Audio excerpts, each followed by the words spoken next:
Ini adalah WBCQ, menghadirkan radio World's Last Chance kepada Anda dari Monticello, Maine, Amerika Serikat.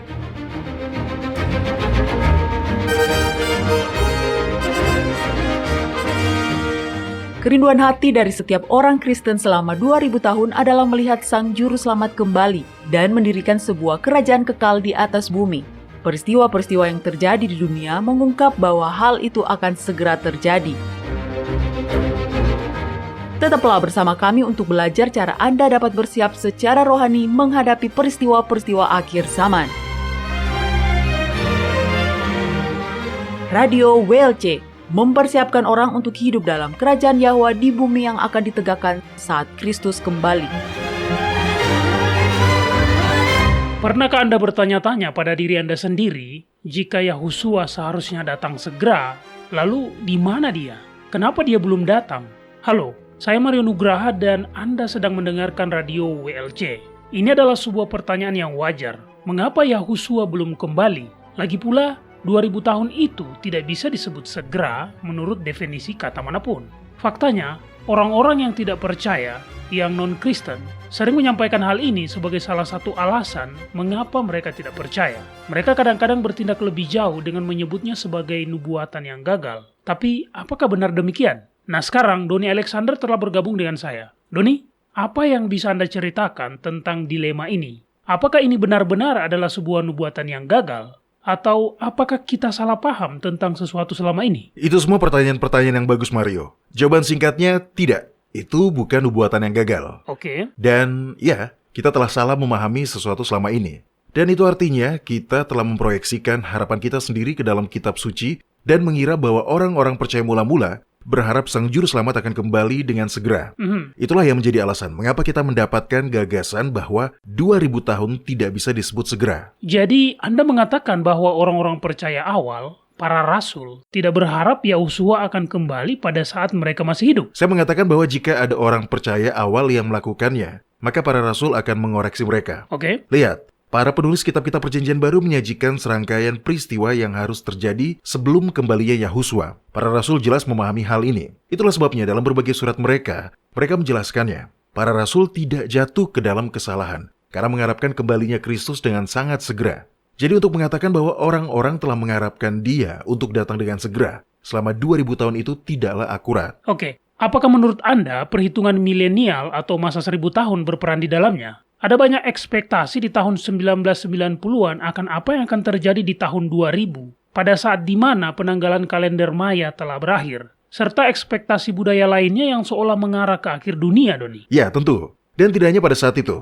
Dionysius Exiguus adalah seorang biarawan abad ke-6 yang lahir di Scythia Minor. Dia sebenarnya mengembangkan cara Anno Domini, menghitung dari tahun kelahiran Kristus yang seharusnya. Saya tahu banyak penulis sekarang yang menggunakan pelabelan Before Common Era. Tapi praktek seperti ini baru-baru dilakukan. Sebelumnya, orang-orang menamakannya AD atau Anno Domini, yang berarti tahun Tuhan kita, yang di Indonesia dilabeli M, yang berarti Masehi. Dan untuk masa sebelum Kristus mereka menyebutnya BC atau Before Christ, yang sama dengan SM atau sebelum Masehi. Dan sejumlah sejarawan percaya bahwa pada akhir tahun 900-an, menjelang tahun 1000 Masehi, ada beberapa orang yang mengharapkan Kristus untuk kembali pada saat itu. Iya, dan itu tidak terjadi. Kristus tidak kembali. Tidak. Tapi mari kita lihat bukti Alkitab mengapa harapan seperti itu pasti tidak akan terkabul. Itu bukanlah kesalahan kitab suci dan juga bukan sebuah nubuatan yang gagal dari pihak Kristus. Baiklah, saya senang kita membahas dan mempelajari hal ini karena ini adalah salah satu alasan paling umum yang membuat orang-orang skeptis menyerang orang-orang Kristen. Terus terang, sebagai seorang anak yang tumbuh dewasa, gagasan bahwa Kristus dapat kembali secara harfiah setiap saat benar-benar menakutkan. Apakah saya sudah siap? Akankah pertengkaran yang saya alami dengan adik saya saat bersiap-siap ke sekolah pagi itu berarti saya tidak akan selamat? Sekarang pertanyaan seperti ini mungkin terdengar konyol. Tapi di masa itu, saya menjadi stres karenanya, Doni. Ya, tentu saja. Gagasan bahwa Yahusua dapat kembali secara harfiah setiap saat adalah doktrin kunci dari paham yang disebut dispensasionalisme. Dan ini sejalan dengan keyakinan bahwa akan ada pengangkatan sebelum masa kesesakan besar. Itu juga. Oke. Tunggu sebentar, Mari kita definisikan istilah dispensasionalisme dulu, Doni. Dispensasionalisme adalah aliran pemikiran tertentu dalam penafsiran Alkitab. Pada dasarnya, paham ini mengajarkan bahwa Yahusua telah membagi sejarah menjadi serangkaian periode waktu tertentu, atau dispensasi. Oke. Nah, dari situlah nama itu berasal. Ini adalah ide yang dikembangkan oleh John Darby pada tahun 1830-an. Jadi, paham ini adalah pendatang baru dalam teologi Kristen. Dan itu adalah pemahaman teologis yang mendasari film serial populer yang berjudul Left Behind, ya kan? Ya, benar Mario. Gagasan bahwa kedatangan Yahusua ini akan menjadi kejutan besar dan dia akan mengangkat semua orang percaya dari dunia dan membawa mereka ke surga. Setelah itu bumi akan jatuh ke dalam 7 tahun kesengsaraan besar. Itulah dispensasionalisme. Nah, bagi para pendengar kami yang tidak percaya dengan dispensasionalisme, tetaplah bersama kami di siaran ini. Anda perlu tahu bagaimana menangani masalah ini ketika Anda berhadapan dengan orang-orang yang percaya pada paham ini. Oke, sikap bahwa kedatangan Yahusua sudah lama tertunda adalah sebuah sentimen yang Anda telah dengar diungkapkan di antara mereka yang percaya pada teologi generasi terakhir juga. Nah, itu istilah yang baru juga. Tolong jelaskan, Doni. Teologi generasi terakhir, ya. Itu adalah gagasan bahwa generasi terakhir orang percaya akan mencapai kesempurnaan moral sebelum kedatangan Kristus. Gereja Masehi Advent Hari ke-7 telah lama mengajarkan hal ini. John Wesley juga menyinggung keyakinan ini dalam bukunya yang berjudul A Plain Account of Christian Perfection. Iya benar, saya dulu meyakini hal itu juga, Doni. Ya, saya juga Mario. Sampai saya melihat bukti Alkitab yang menetapkan bahwa selama kita memiliki kodrat atau sifat alamiah yang telah berdosa, kita masih akan terus berbuat dosa. Oke, jadi mari kita lihat beberapa bagian kitab suci yang telah digunakan untuk mendukung keyakinan ini. Saat kita membahas ini, berdasarkan konteksnya, kita akan melihat bahwa tidak satu pun dari ayat-ayat ini yang benar-benar mendukung gagasan bahwa para rasul percaya dan mengajarkan kembalinya Kristus akan terjadi dengan segera.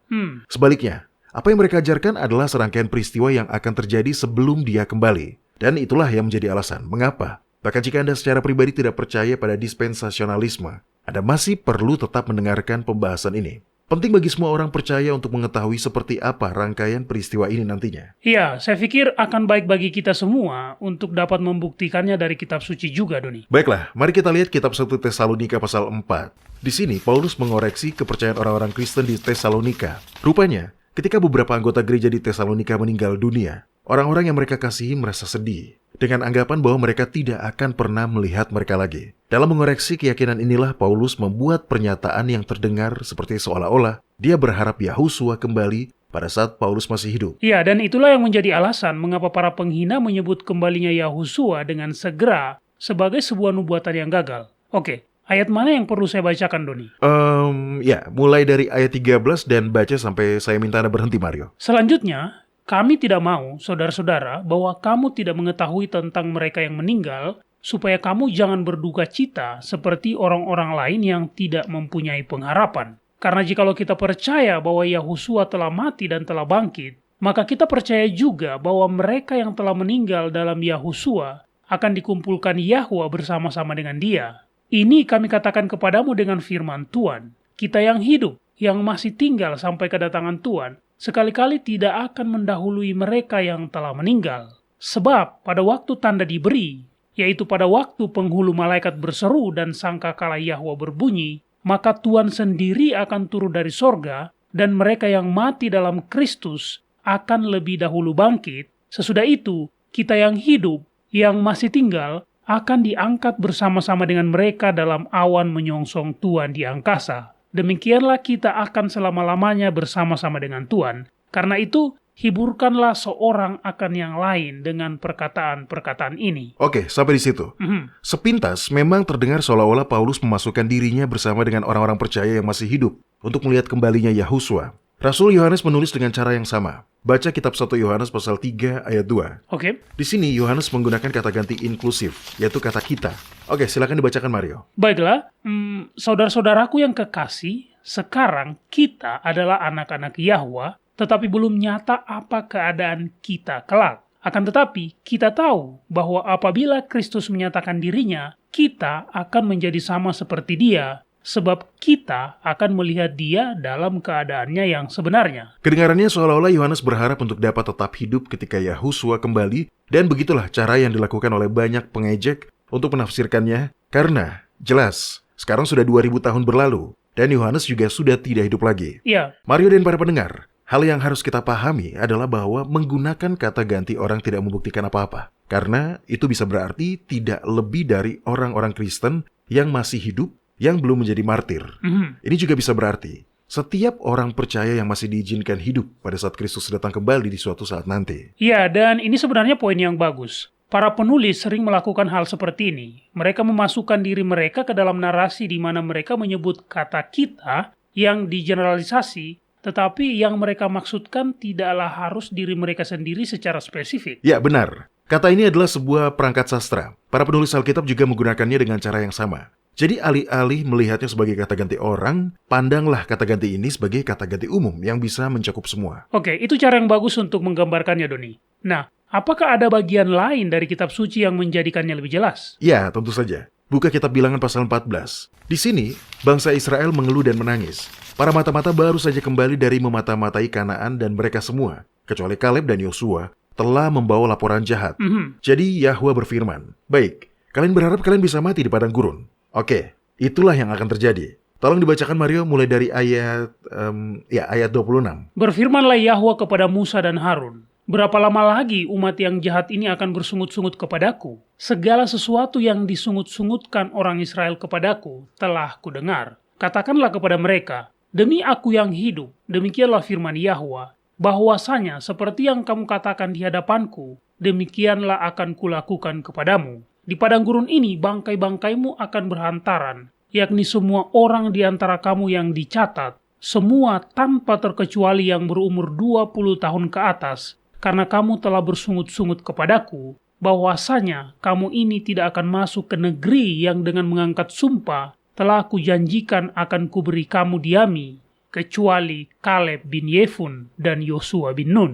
Tentang anak-anakmu yang telah kamu katakan, mereka akan menjadi tawanan, merekalah yang akan masuk, supaya mereka mengenal negeri yang telah kamu hinakan itu. Tetapi mengenai kamu, bangkai-bangkaimu akan berhantaran di padang gurun ini, dan anak-anakmu akan mengembara sebagai penggembala di padang gurun 40 tahun lamanya, dan akan menanggung akibat ketidaksetiaan, sampai bangkai-bangkaimu habis di padang gurun. Sesuai dengan jumlah hari yang kamu gunakan mengintai negeri itu, yakni 40 hari. 1 hari dihitung 1 tahun. Jadi 40 tahun lamanya kamu harus menanggung akibat kesalahanmu, supaya kamu tahu rasanya jika aku berbalik daripadamu. Aku Yahwa yang berkata demikian. Sesungguhnya, aku akan melakukan semuanya itu kepada segenap umat yang jahat ini, yang telah bersepakat melawan aku. Di padang gurun ini, mereka akan habis, dan disinilah mereka akan mati. Oke, di sini kita mendapatkan kata kamu yang digunakan secara menyeluruh. Kata ganti gabungan kamu. Bahkan dalam ayat 34, di mana dia berkata, sesuai dengan jumlah hari yang kamu gunakan mengintai negeri itu, yakni 40 hari. 1 hari dihitung 1 tahun. Jadi 40 tahun lamanya kamu harus menanggung akibat kesalahanmu. Jadi, di sini dia menggunakan kata ganti gabungan kamu. Nah, sudah jelas, tidak semua orang Israel menjelajahi negeri itu. Tetapi mereka semua termasuk dalam penggunaan kata kamu di sini. Benar. Tentu saja kita tahu bahwa orang-orang Israel tidak mendengarkan kata-kata Yahwa. Beberapa orang Israel memutuskan bahwa mereka mau terus maju dan menyerang. Dan mereka pun kehilangan nyawa dalam upaya itu. Jadi Yahwa, sebagai Elohim yang pengasih, mengirim pesan untuk menguatkan mereka. Nah, inilah yang benar-benar menarik, Mario. Balik satu pasal saja ke kitab Bilangan pasal 15. Oke. Baca kitab Bilangan pasal 15 ayat 1-4.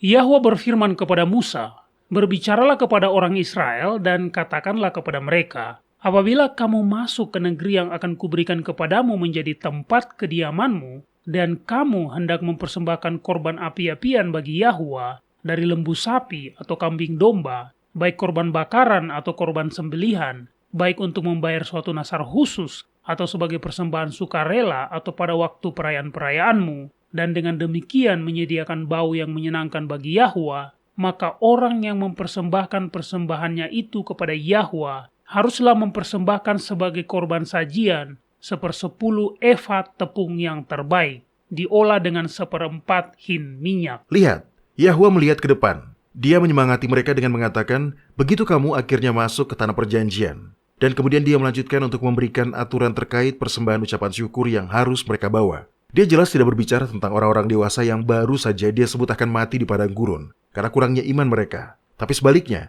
dia menggunakan kata ganti gabungan kamu yang mencakup semua orang ketika dengan jelas dia hanya merujuk pada keturunan mereka. Oke, jadi kata ganti gabungan kamu mengacu pada sebuah kelompok dan belum tentu itu mengacu pada individu-individu yang ada di dalamnya. Betul sekali. Sekarang bandingkan dengan kitab Ulangan pasal 11 ayat 7 sampai ayat 9. Kata-kata ini diucapkan pada akhir pengembaraan di padang gurun. Setelah generasi pertama yang telah meninggalkan Mesir semuanya sudah mati. Ayat 1 sampai ayat 6 mengacu pada beberapa peristiwa yang telah terjadi. Seperti Firaun dan tentaranya yang tenggelam di Laut Merah, dan dia mengingatkan mereka karena anak-anak mereka tidak melihat peristiwa ini. Oke, ayat 7. Sebab matamu sendirilah yang telah melihat segala perbuatan besar yang dilakukan Yahwa. Jadi kamu harus berpegang pada seluruh perintah yang kusampaikan kepadamu pada hari ini, supaya kamu kuat untuk memasuki serta menduduki negeri kemana kamu pergi mendudukinya, dan supaya lanjut umurmu di tanah yang dijanjikan Yahwa dengan sumpah kepada nenek moyangmu, untuk memberikannya kepada mereka dan kepada keturunan mereka, suatu negeri yang berlimpah-limpah susu dan madunya. Dia baru saja mengatakan dalam ayat 2, ingatlah pada hari ini bahwa bukan anak-anakmu yang mengenal dan melihat ajaran Yahwa, namun sebagian besar orang dewasa yang dia ajak bicara juga tidak melihatnya. Mereka lahir selama pengembaraan di padang gurun. Sekali lagi, Yahwa menggunakan kata ganti gabungan kamu yang mencakup semua orang untuk merujuk pada orang-orang dewasa, dan di kesempatan yang lain dia menggunakannya untuk merujuk pada keturunan mereka. Bahkan bagi mereka yang belum lahir, dia memberitahu mereka bahwa mereka harus mengajar anak-anak mereka dan cucu-cucu mereka mengenai perbuatan-perbuatan Yahwa bagi mereka. Oke, nah ada satu ayat lagi yang saya pikirkan, Doni. Tunggu, saya buka dulu. Nah, ini dia. Ini dari kitab Hakim-Hakim pasal 2 ayat 1. Di sini dikatakan, telah kutuntun kamu keluar dari Mesir dan kubawa ke negeri yang kujanjikan dengan bersumpah kepada nenek moyangmu, dan aku telah berfirman, aku tidak akan membatalkan perjanjianku dengan kamu. Ya, bagian ini juga. Kata ganti gabungan kamu yang digunakan di sini jelas mengacu pada nenek moyang mereka, bukan pada mereka yang masih hidup. Iya, dan bagaimana dengan kitab-kitab di perjanjian baru, Doni? Kita sudah membicarakan peristiwa yang sudah terjadi selama berabad-abad sebelum masa perjanjian baru. Bisakah Anda memberikan beberapa contoh di mana perangkat sastra ini digunakan dalam kitab-kitab perjanjian baru? Iya, tentu. Buka kitab Kisah Para Rasul pasal 23. Oke. Dan sementara Anda membukanya, saya akan membuka kitab Titus pasal 3 ayat 3. Ya, silakan baca kitab Kisah Para Rasul pasal 23 ayat 1 jika sudah Anda dapatkan, Mario. Baiklah, di sini dikatakan, sambil menatap anggota-anggota mahkamah agama, Paulus berkata, hai saudara-saudaraku, sampai kepada hari ini aku tetap hidup dengan hati nurani yang murni di hadapan Yahwa. Oke, sekarang dengarkan apa yang dia katakan dalam kitab Titus pasal 3 ayat 3. Dia berkata, karena dahulu kita juga hidup dalam kejahilan, tidak taat, sesat, menjadi hamba berbagai-bagai nafsu dan keinginan, hidup dalam kejahatan dan kedengkian, keji, saling membenci. Ini adalah contoh di dalam kitab perjanjian baru dari penggunaan kata ganti gabungan kita. Benar. Paulus secara intelektual berkata jujur. Semua yang dia lakukan, bahkan ketika dia menganiaya orang-orang percaya awal, dia lakukan karena dia percaya itu adalah hal yang benar untuk dilakukan. Namun dalam kitab Titus pasal 3, dia menggunakan kata kita yang inklusif ketika dia merujuk pada atribut atau sifat-sifat yang tidak pernah dilakukan atau miliki. Sekarang mari kita baca kitab 2 Korintus pasal 4 ayat 14. Ini adalah ayat yang menarik. Karena di sini Paulus memasukkan dirinya dalam kelompok orang yang akan dibangkitkan ketika Yahusua kembali. Karena kami tahu bahwa dia yang telah membangkitkan Tuhan Yahusua akan membangkitkan kami juga bersama-sama dengan Yahusua, dan dia akan menghadapkan kami bersama-sama dengan kamu kepada dirinya. Sekali lagi, dia menggunakan kata ganti inklusif kami ketika dia menggambarkan sebuah kelompok tertentu yang dia sendiri mungkin atau mungkin juga tidak menjadi bagian di dalamnya. Bahkan para penulis modern pada zaman sekarang juga melakukan hal yang sama. Jadi, hanya karena kata ganti orang seperti kita atau kami digunakan, itu tidak berarti bahwa para penulis Alkitab itu sendiri termasuk dalam kelompok itu. Benar. Ingat, setiap kali Anda melihat kata ganti digunakan dengan cara ini, pahami saja bahwa itu adalah perangkat sastra, dan jangan terpaku padanya. Karena jika Anda melakukannya, penafsiran Anda akan bisa salah, seperti yang telah terjadi dalam kasus dispensasionalisme.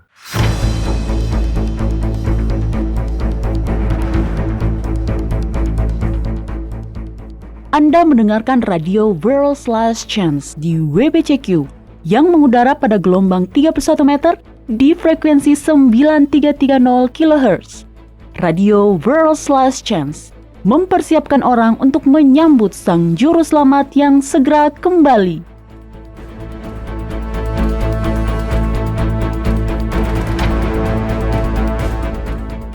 Apakah Anda memiliki sahabat atau anggota keluarga atau mungkin rekan kerja yang kepadanya Anda ingin berbagi program radio kami, tetapi bahasa mereka bukanlah bahasa Indonesia? Jika demikian, saya punya kabar baik untuk Anda. Siaran radio WLC tersedia dalam 8 bahasa yang lain. Selain itu, situs web kami memiliki ribuan artikel dan video dalam 22 bahasa berbeda. Jadi semuanya sudah tersedia untuk semua orang. Kami memiliki artikel dan video yang mencakup berbagai aspek nubuatan akhir zaman. Ada artikel dan video tentang kesalehan praktis untuk membantu orang-orang percaya dalam perjalanan kekristenan mereka. Artikel-artikel dan video-video lain yang mencakup berbagai pengajaran Alkitabiah yang memberikan penjelasan yang jelas tentang sistem pengatur waktu Yahwa dan mempertegas dari kitab suci aliran doktrin mana saja yang salah. Artikel-artikel ini dapat diunduh dalam bentuk PDF dan dapat dicetak untuk dibagikan kepada orang lain. Jika Anda mengenal seseorang yang mengalami konflik di tempat kerja atau sekolah karena persoalan ibadah, kami memiliki beberapa pilihan konsep surat yang dapat Anda unduh untuk dibagikan kepada mereka, agar mereka dapat meminta akomodasi untuk cuti kerja atau cuti sekolah di hari-hari tertentu. Injil sedang tersebar ke seluruh dunia, dan perbedaan bahasa tidak seharusnya menjadi penghalang. Anda dapat membantu menyampaikan kabar baik kepada semua orang di lingkungan pengaruh pribadi Anda. Lihat situs web kami hari ini dan lihat apakah bahasa yang dibutuhkan teman atau anggota keluarga Anda adalah salah satu dari banyak bahasa yang sudah tersedia. Jika Anda ingin menjadi pelayan sukarela untuk menerjemahkan konten ke dalam bahasa yang belum kami jangkau, cukup klik tab hubungi kami. Kami akan menyambut bantuan Anda. World's Last Chance telah membuat lebih dari 1.500 video dokumenter dalam lebih dari 30 bahasa. Kunjungi situs kami di worldslastchance.com atau nonton videonya pada channel WLC di YouTube. Video-video dokumenter baru tentang berbagai topik penting terus dirilis sepanjang waktu. Mulailah menontonnya dan pelajarilah kebenaran selama Anda masih memiliki kesempatan di worldslastchance.com.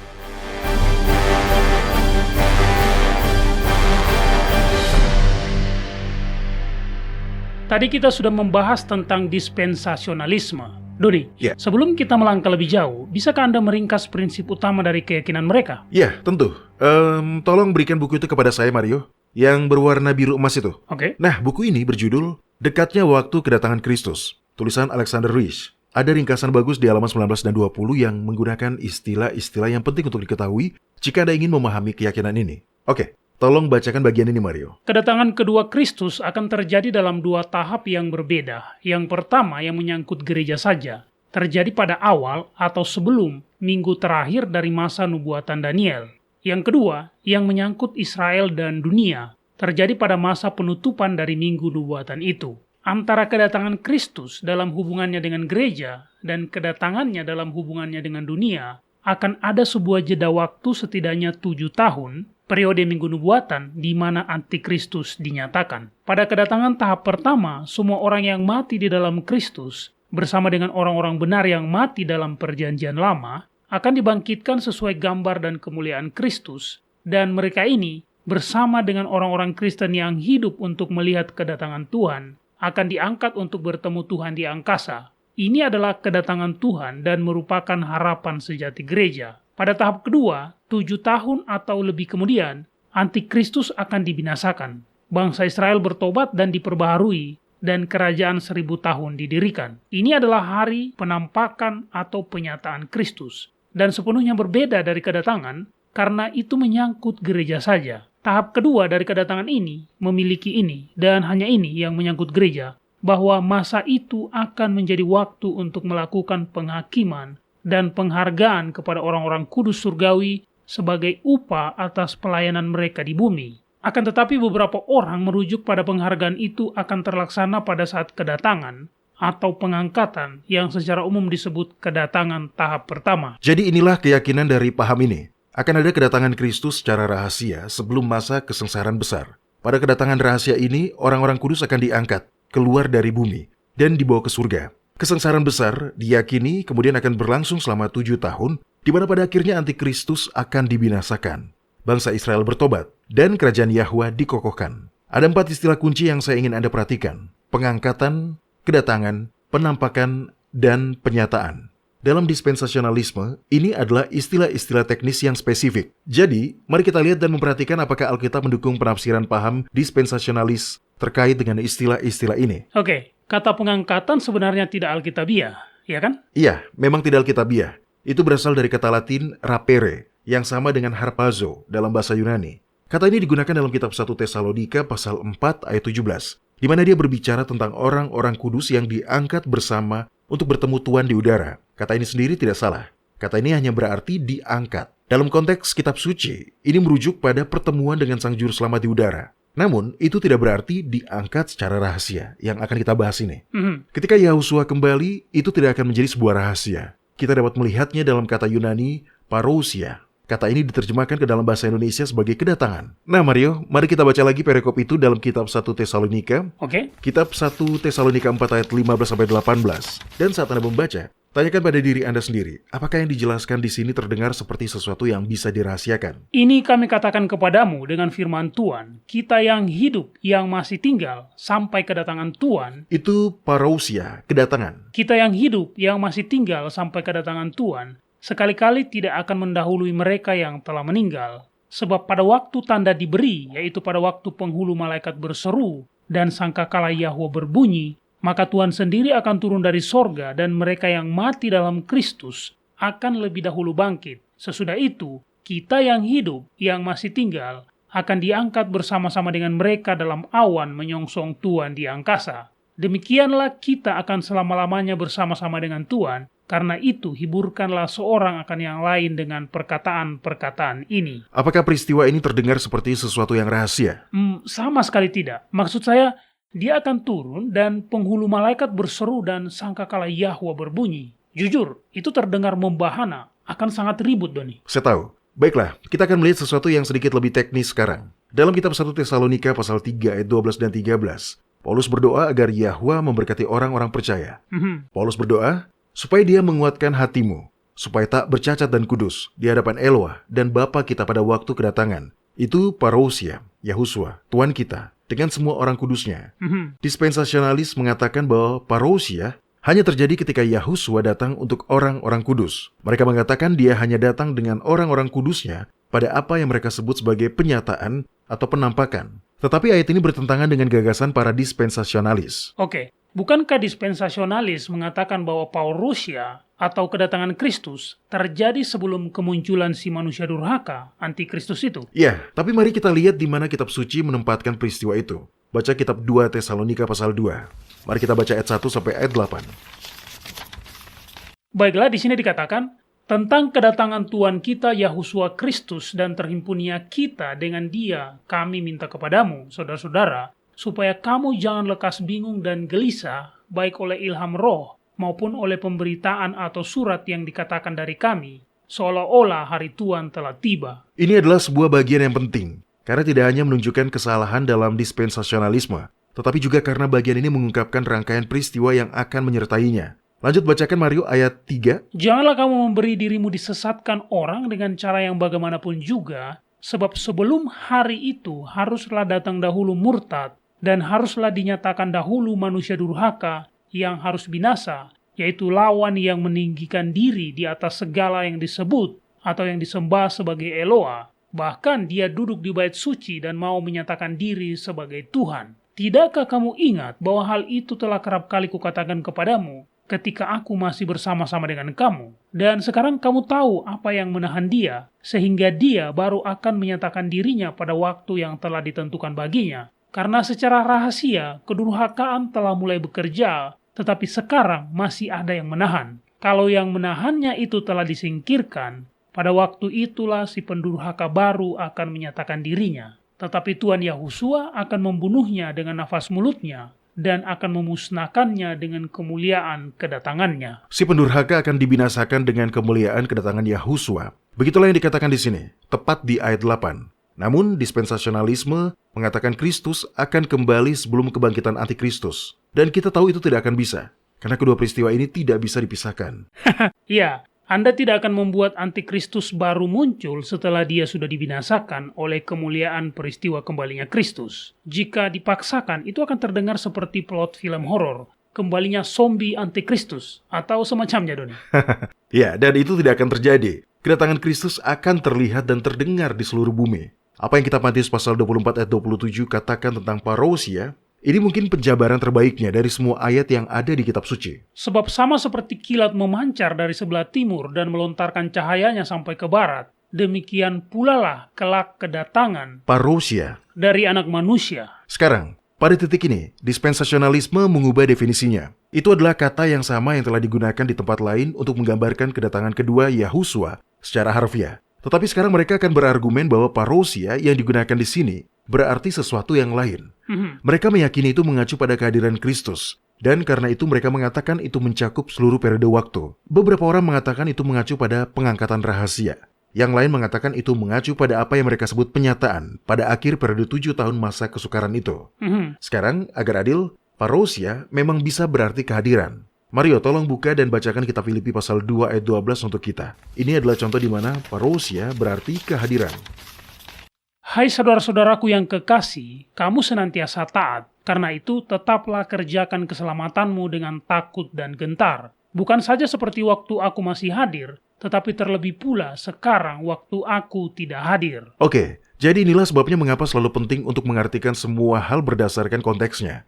Arti utama dari parousia adalah kedatangan. Jadi, menerapkan definisi sekunder yaitu kehadiran di dalam konteks yang secara jelas berbicara tentang kedatangan adalah salah. Ketika parousia digunakan untuk menuju kepada Kristus, itu selalu mengacu pada waktu Dia kembali. Ya. Para sarjana Alkitab modern telah membawa banyak informasi dan makna untuk istilah ini.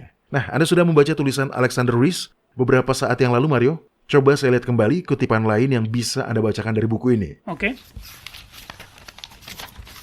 Oke, ini dia. Baca bagian yang sudah saya tandai, Mario. Adalah salah satu kontribusi besar dari ilmu pengetahuan modern bahwa kita sekarang memahami apa yang dirasakan orang-orang Kristen mula-mula ketika mereka membaca surat Paulus tentang parousia Tuhan Yesus Kristus. Para sarjana dan arkeolog telah menggali di tumpukan rongsokan Mesir dan menemukan kata ini digunakan dalam sejumlah dokumen dalam kehidupan sehari-hari untuk kedatangan raja dan penguasa atau kunjungan yang mengikutinya. Nah, setelah mengatakan itu, dia kemudian menyampaikan pernyataan dari Adolf Deciman. Deciman ini adalah seorang teolog Protestan Jerman yang merupakan salah satu sarjana terkemuka dunia dalam bidang bahasa Yunani Perjanjian Baru. Mario, tolong baca apa yang dia katakan. Nah, di bagian ini. Dari masa Ptolemus hingga abad kedua Masehi, kita dapat melacak kata itu di timur sebagai ungkapan teknis untuk kedatangan atau kunjungan raja atau kaisar. Jadi sama konsistennya, para penulis kitab-kitab Perjanjian Baru menggunakan kata ini untuk diterapkan pada kedatangan Kristus.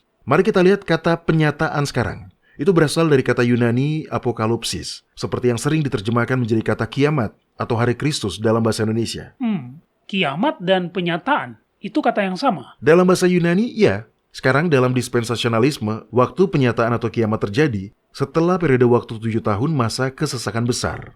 Setelah masa 1 minggu ini, mereka mengatakan bahwa Kristus akan kembali untuk ketiga kalinya untuk menghakimi orang-orang berdosa dan mendirikan kerajaannya di bumi. Jadi, tunggu, saya luruskan dulu Doni. Karena mereka percaya bahwa orang-orang kudus akan diangkat sebelum masa kesesakan besar, maka mereka percaya bahwa kita harus menunggu dan mencari pengangkatan, bukan penyataan. Ya, itu benar. Tapi dapatkah gagasan seperti ini didukung oleh kitab suci? Buka kitab 1 Korintus pasal 1 dan baca ayat 4-7. Mari kita lihat apa yang Paulus katakan. Aku senantiasa mengucap syukur kepada Elohahku karena kamu atas kasih karunia Yahwa yang dianugerahkannya kepada kamu dalam Kristus Yahusua. Sebab di dalam Dia kamu telah menjadi kaya dalam segala hal, dalam segala macam perkataan dan dalam segala macam pengetahuan, sesuai dengan kesaksian tentang Kristus yang telah diteguhkan di antara kamu. Demikianlah kamu tidak kekurangan dalam suatu karunia pun, sementara kamu menantikan penyataan Tuhan kita, Yahusua Kristus. Apakah hal yang kita nantikan dengan tidak sabar, Mario? Penyataan dari Tuhan kita, Yahusua Kristus. Penyataan, apokalipsis. Beberapa versi menerjemahkan kalimat terakhir dari ayat ini dengan kata-kata menunggu kedatangan Tuhan kita. Dan yang menarik dari kata ini adalah bahwa kata ini mencakup arti penyataan dan kedatangan, serta penampakan dan manifestasi. Jadi dalam bahasa aslinya, penyataan Kristus secara ilmu bahasa terkait dengan penampakan Kristus. Oke, buka kitab 2 Tesalonika pasal 1 dan baca ayat 6-8. Sebab memang adil bagi Yahwa untuk membalaskan penindasan kepada mereka yang menindas kamu dan untuk memberikan kelegaan kepada kamu yang ditindas dan juga kepada kami pada waktu Tuhan Yahusua dari dalam sorga menyatakan dirinya bersama-sama dengan malaikat-malaikatnya dalam kuasanya di dalam api yang menyala-nyala dan mengadakan pembalasan terhadap mereka yang tidak mau mengenal Yahwa dan tidak mentaati Injil Yahusua Tuhan kita. Apakah ini terdengar seperti umat Yahwa yang bebas dari masalah dan penindasan? Tidak. Dikatakan di sini bahwa penindasan adalah hukuman bagi mereka yang telah menindas umat Yahwa. Dan kapan mereka mendapatkan kelegaan?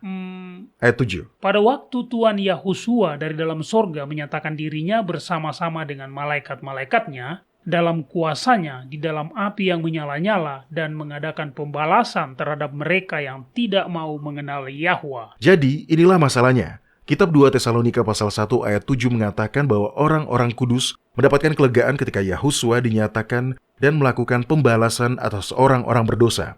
Tetapi dispensasionalisme mengatakan bahwa orang-orang kudus telah mendapatkan kelegaan sebelum masa ini ketika mereka diangkat. Dan yang benar adalah orang-orang kudus tidak bebas dari penderitaan. Buka kitab 1 Petrus pasal 4 dan baca ayat 13. Petrus pasal 4 ayat 13. Sebaliknya, bersukacitalah sesuai dengan bagian yang kamu dapat dalam penderitaan Kristus, supaya kamu juga boleh bergembira dan bersukacita pada waktu Dia menyatakan kemuliaannya. Penyataan Kristus, hari Kristus, adalah bagian dari harapan orang Kristen sama seperti kedatangannya. Baiklah, satu kata lagi, epifania. Kedengarannya artinya seperti pencerahan. Itu karena ini adalah kata dalam bahasa Yunani, dari mana kita mendapatkan kata pencerahan.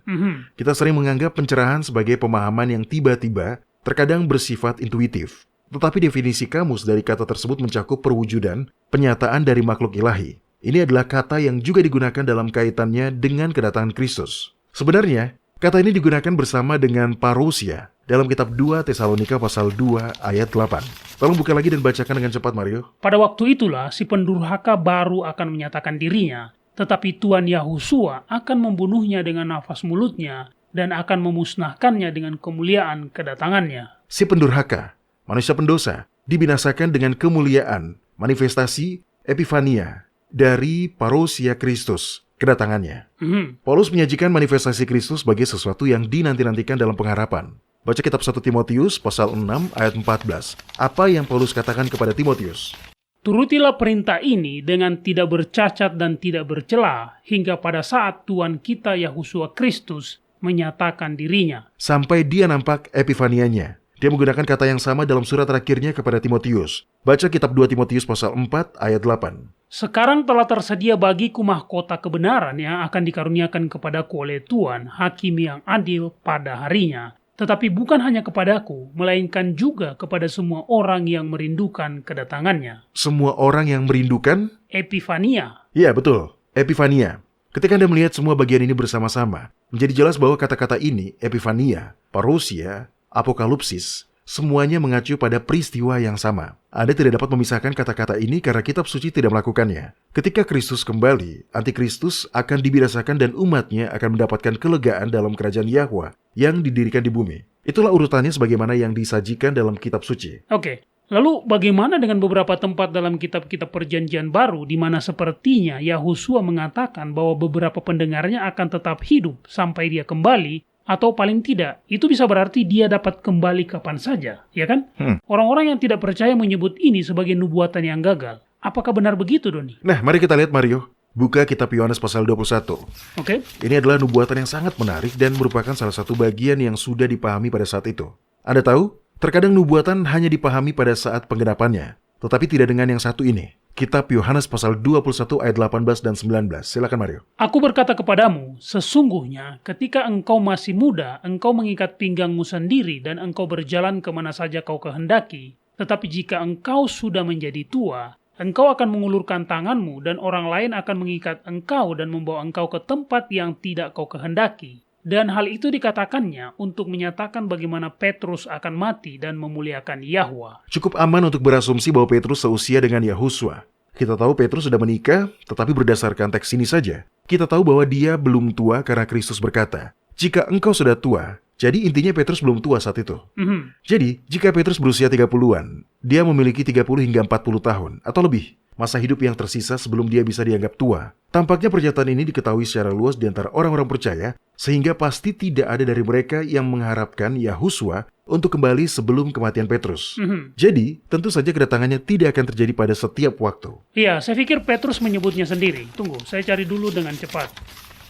Nah, ini dia. Kitab 2 Petrus pasal 1 ayat 13 sampai 15. Dengarkan ini. Dia mengatakan, "Aku menganggap sebagai kewajibanku untuk tetap mengingatkan kamu akan semuanya itu selama aku belum menanggalkan kemah tubuhku ini. Sebab aku tahu bahwa aku akan segera menanggalkan kemah tubuhku ini sebagaimana yang telah diberitahukan kepadaku oleh Yahusua Kristus, Tuhan kita. Tetapi aku akan berusaha supaya juga sesudah kepergianku itu, kamu selalu mengingat semuanya itu." Bagus sekali. Bagaimana mungkin seseorang yang mengetahui percakapan ini, dan tampaknya memang telah diketahui secara luas karena para pendengar Petrus tahu apa yang dia bicarakan, bagaimana mungkin ada di antara mereka yang berasumsi bahwa Yahusua dapat saja datang setiap saat, dengan segera? Benar, mereka tidak akan berasumsi seperti itu. Tidak. Ya, tidak.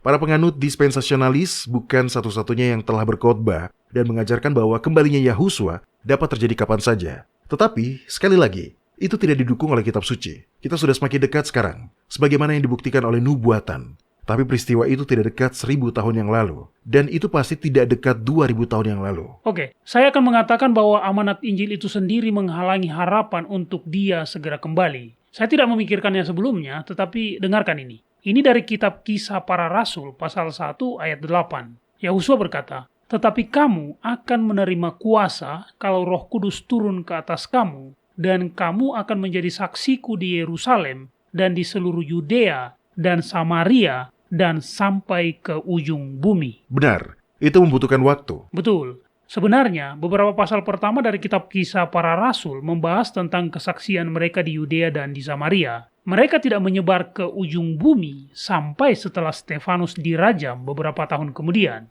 Jadi, sekali lagi, tidak ada harapan untuk segera kembalinya Yahusua. Ini adalah amanat dan nubuatan Yahusua sendiri tentang bagaimana Injil akan menyebar. Dia tidak bisa datang kapan saja selama proses ini. Betul. Jadi mereka tidak mengharapkan dia untuk kembali dengan segera. Sekarang dalam kitab Kisah Para Rasul pasal 13, kita memiliki cerita yang menarik. Ini adalah kisah Paulus dan Barnabas. Jadi beberapa tahun setelah amanat Injil diberikan. Baca kitab Kisah Para Rasul pasal 13 ayat 44 sampai 47. Baiklah, pada hari Sabat berikutnya, datanglah hampir seluruh kota itu berkumpul untuk mendengarkan firman Yahwa. Akan tetapi, ketika orang Yahudi melihat orang banyak itu, penuhlah mereka dengan iri hati dan sambil menghujat, mereka membantah apa yang dikatakan oleh Paulus. Tetapi dengan berani, Paulus dan Barnabas berkata, "Memang kepada kamulah firman Yahwa harus diberitakan lebih dahulu, tetapi kamu menolaknya dan menganggap dirimu tidak layak untuk beroleh hidup yang kekal. Karena itu, kami berpaling kepada bangsa-bangsa lain,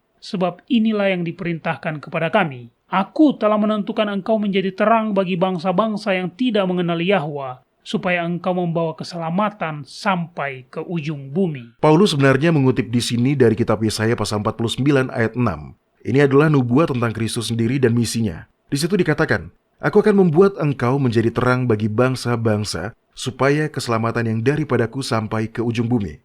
Yahusua jelas mengetahui kitab sucinya. Dia mendasarkan amanat Injil pada perikop yang ada dalam kitab Yesaya ini. Ya, di dalam kitab Yohanes pasal 20 ayat 21 dia mengatakan, "Sama seperti Bapa mengutus aku, demikian juga sekarang aku mengutus kamu." Benar, jadi jelas bahwa tidak ada orang percaya mula-mula yang mendapat kesan yang salah bahwa Yahusua mungkin akan kembali setiap saat. Keyakinan seperti itu barulah ada jauh setelahnya. Oke, Anda sudah berbicara tentang urutan peristiwa seperti yang disajikan dalam dispensasionalisme. Kita telah melihat bagaimana hal itu tidak didukung oleh kitab suci. Tapi, dapatkah Anda menjelaskan kepada kami dengan jelas urutan peristiwa yang tepat seperti yang diajarkan oleh kitab suci, Doni? Ya, tentu. Landasan yang menjadi dasar kepercayaan kaum dispensasionalis bahwa orang-orang kudus akan diambil dari bumi sebelum masa kesesakan atau sebagaimana mereka menyebutnya kesengsaraan besar adalah kitab 1 Tesalonika pasal 5 ayat 9. Tolong buka dan bacakan untuk kita, Mario. Mari kita lihat apa yang dikatakan di situ. "Karena Yahwa tidak menetapkan kita untuk ditimpa murka, tetapi untuk beroleh keselamatan oleh Yahusua Kristus Tuhan kita. Memang benar bahwa Yahwa akan melindungi umatnya selama penghakiman ilahi dicurahkan. Namun tidak benar bahwa cara dia melindungi mereka adalah dengan mengeluarkan mereka dari dunia. Dia tidak akan pernah melakukan itu. Dia melindungi mereka saat mereka masih berada di dunia. Ya, dia tentu memiliki kemampuan untuk melindungi mereka saat masih berada di dunia. Lihatlah 3 orang terhormat yang berada di dalam tungku yang menyala-nyala itu. Di kitab Yesaya pasal 43 ayat 2 berkata, "Apabila engkau menyeberang melalui air, aku akan menyertai engkau, atau melalui sungai-sungai, engkau tidak akan dihanyutkan.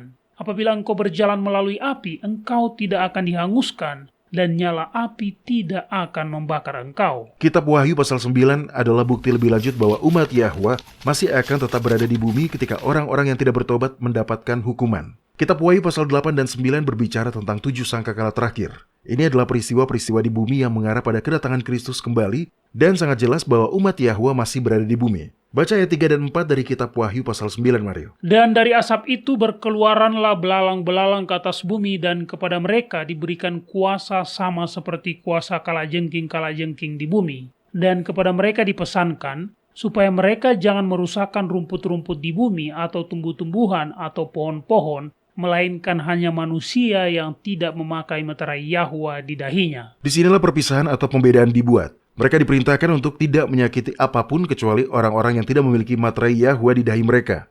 Nah, sudah jelas bahwa gabungannya pastilah terdiri dari beberapa orang yang memiliki materai Yahwa di dahi mereka dan yang tidak. Benar. Oh ya, saya sangat suka dengan kitab Mazmur pasal 91. Saya pikir itu ditulis khusus untuk umat Yahwa selama masa kesesakan besar. Kita mengingatnya sebagai keluarga. Pasal ini dimulai dengan perkataan, "Orang yang duduk dalam lindungan yang maha tinggi dan bermalam dalam naungan yang maha kuasa akan berkata kepada Yahwa, tempat perlindunganku dan kubu pertahananku, Elohimku yang kupercayai. Sungguh, dialah yang akan melepaskan engkau dari jerat penangkap burung, dari penyakit sampar yang busuk. Dengan kepaknya dia akan menudungi engkau, di bawah sayapnya engkau akan berlindung. Kesetiaannya ialah perisai dan pagar tembok. Engkau tak usah takut terhadap kedahsyatan malam, terhadap panah yang terbang di waktu siang, terhadap penyakit sampar yang berjalan di dalam gelap, terhadap penyakit menular yang mengamuk di waktu petang. Walau 1.000 orang rebah di sisimu,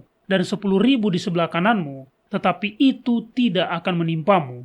Engkau hanya menontonnya dengan matamu sendiri, dan melihat pembalasan terhadap orang-orang fasik. Oke. Ayat ini masih berlanjut dan intinya seluruh Mazmur ini sangat bagus, Doni. Dan apa yang di sini digambarkan adalah beberapa situasi yang cukup intens. 1.000 orang rebah di sisimu dan 10.000 di sebelah kananmu. Tetapi itu tidak akan menimpamu. Itu jelas sangat intens. Itu tidak berarti bahwa umat Yahwa akan berjalan-jalan dengan santai di taman. Kitab Yeremia pasal 30 ayat 7 mengatakan, "Hai, alangkah hebatnya hari itu. Tidak ada taranya. Itulah waktu kesusahan bagi Yakub. Tetapi ia akan diselamatkan daripadanya."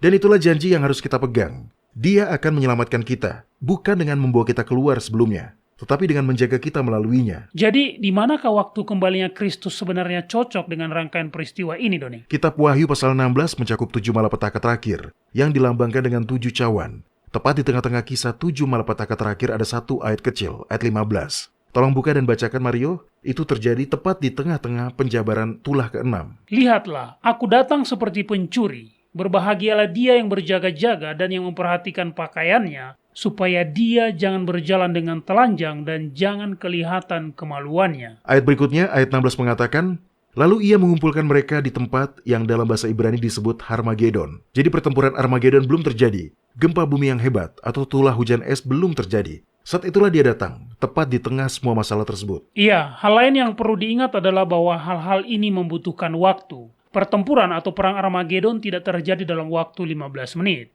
Anda bahkan tidak dapat mengumpulkan orang-orang dari seluruh dunia secepat itu.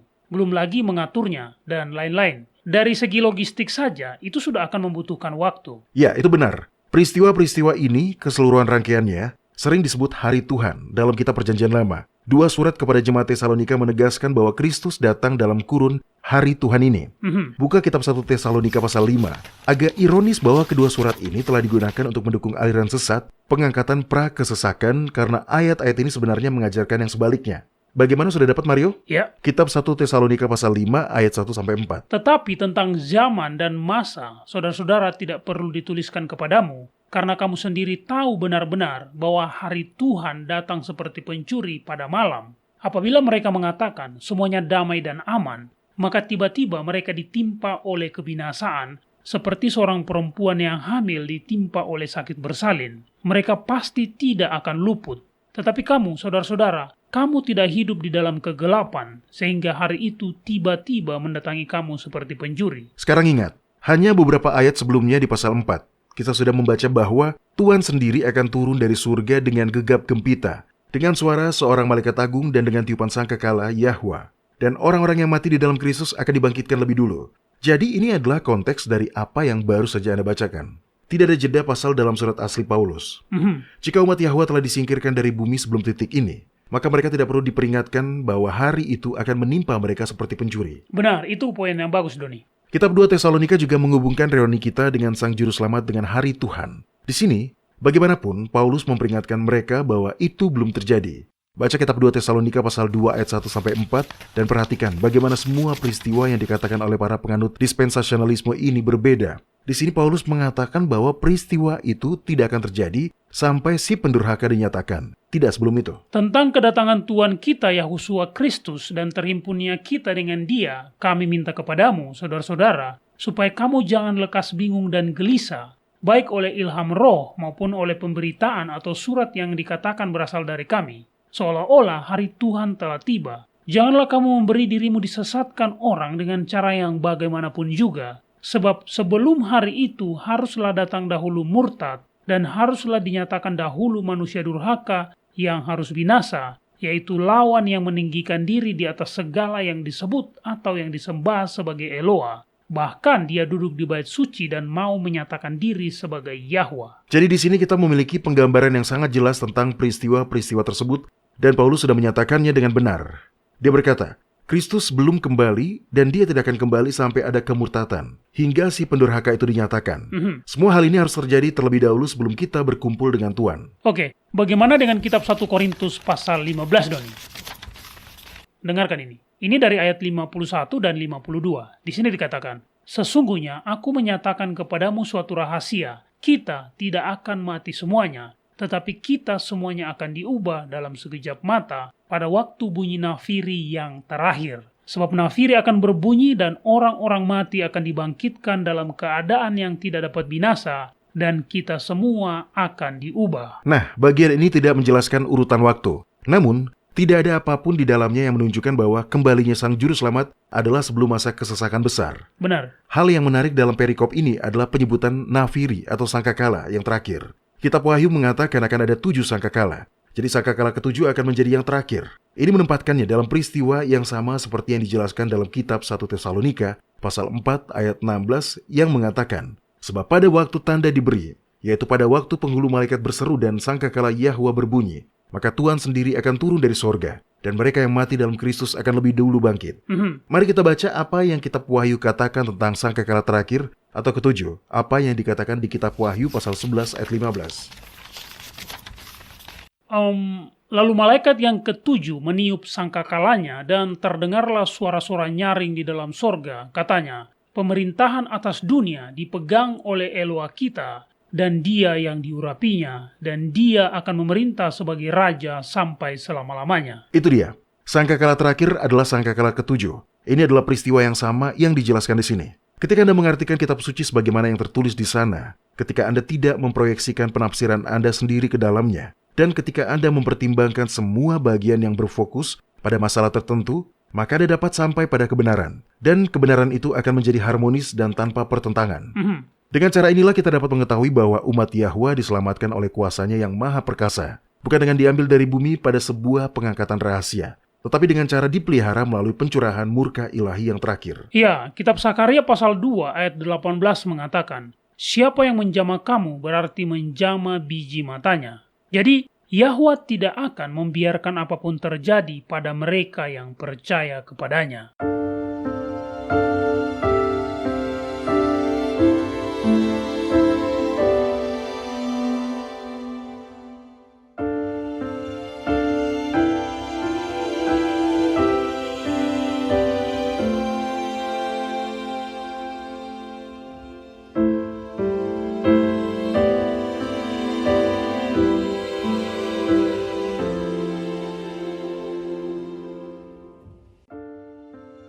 Anda menyukai apa yang Anda dengar?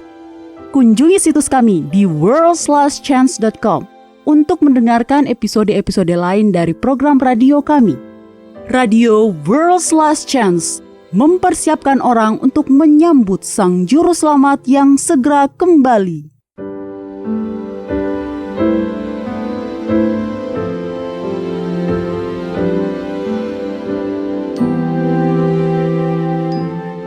Halo, ini adalah janji harian Anda dari firman Yahwa. Pernahkah Anda memperhatikan bahwa saat kita semakin dekat dengan waktu kembalinya Yahusua, kasih sayang alami antara para orang tua dan anak-anaknya, para anak-anak dan orang tuanya, antara sahabat dan lain-lain sudah semakin menghilang. Tampaknya hati orang-orang sudah menjadi keras satu sama lain. Ini terutama terjadi dalam situasi di mana sebagian keluarga ingin mengikuti kebenaran dan yang lain memilih untuk berpegang teguh pada kesalahan. Jika itu terjadi dalam hidup Anda, jangan putus asa. Anda adalah anak Yahwa. Kitab suci menampilkan Sang Pencipta Anda sebagai Bapa Anda. Dia mengasihi Anda. Kitab Mazmur pasal 27 ayat 10 mengatakan, "Sekalipun ayahku dan ibuku meninggalkan aku, namun Yahwa menyambut aku." Bagi beberapa orang yang memiliki ayah yang sangat kasar, mungkin sulit untuk memahami dan menjalin hubungan dengan seorang bapa, bahkan dengan sesosok Bapa ilahi yang pengasih dan baik hati. Tapi kitab suci juga menampilkan Sang Pencipta sebagai seorang ibu yang lembut dan penuh kasih, yang bekerja keras dan melahirkan seorang anak yang dicintainya. Dan sama seperti induk ayam, yang dengan lembut mengumpulkan anak-anaknya di bawah sayapnya. Kitab Yesaya pasal 49 ayat 15 dan 16 mengatakan, "Dapatkah seorang perempuan melupakan bayinya sehingga dia tidak menyayangi anak dari kandungannya? Sekalipun dia melupakannya, aku tidak akan melupakan engkau. Lihat, aku telah melukiskan engkau di telapak tanganku." Jadi, para pendengar, tidak peduli pengalaman apa yang harus Anda lalui antara sekarang dan masa kembalinya Yahusua, ketahuilah bahwa orang tua surgawi Anda yang penuh kasih ada di sana untuk melindungi, memelihara, dan membimbing Anda. Anda tidak akan pernah berjalan sendirian. Kepada kita telah diberikan janji-janji yang besar dan berharga. Majulah dan mulailah mengaminkannya.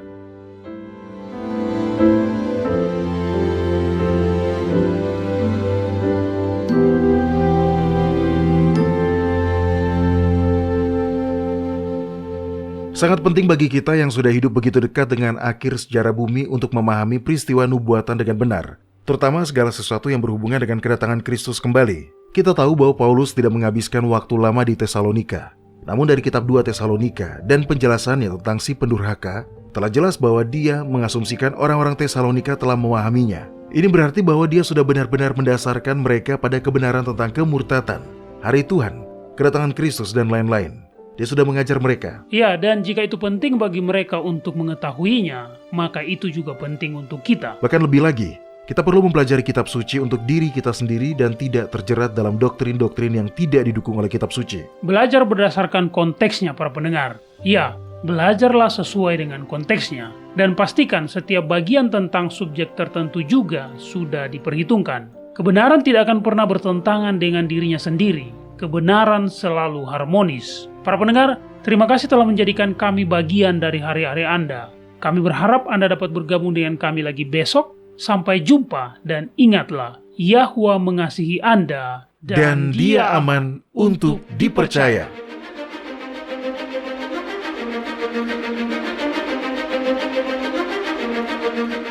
Anda baru saja mendengarkan radio WLC.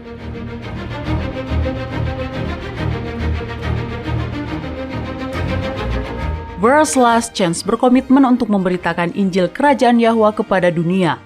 Nubuatan dan peristiwa-peristiwa terbaru mengindikasikan bahwa Sang Juru Selamat sudah akan kembali dalam waktu yang tidak lama lagi. Orang-orang kudus kemudian akan diberikan hidup yang kekal dan kerajaan Yahwa akan ditegakkan di sini, di bumi ini.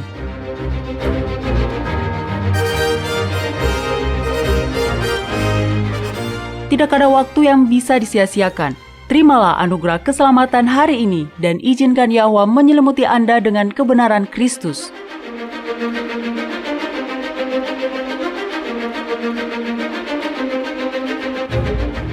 Program ini serta episode radio WLC yang lain tersedia di worldslastchance.com. Klik ikon radio WLC di bagian kanan atas beranda.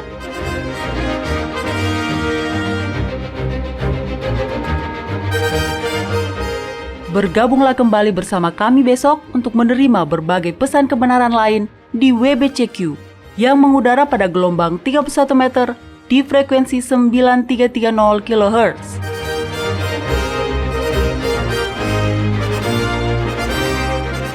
Radio WLC mempersiapkan orang untuk hidup dalam kerajaan Yahwa di bumi yang akan ditegakkan saat Kristus kembali tidak lama lagi.